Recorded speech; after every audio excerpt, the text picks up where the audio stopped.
Welcome to week 9. We're getting close to the end of the semester. All right, this week is all about body mass index or BMI. Use the formula in chapter 8 of the textbook to calculate BMIs. The assignment this week is very straightforward. Let me open that up.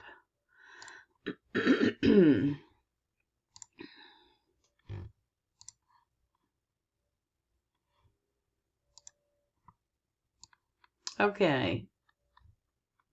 So you see here we have 5 individuals that you're going to be doing BMI calculations for.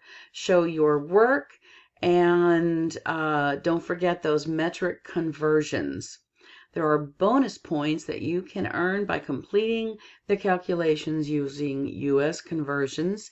And yes, those BMI numbers may not match exactly, but they should be very close.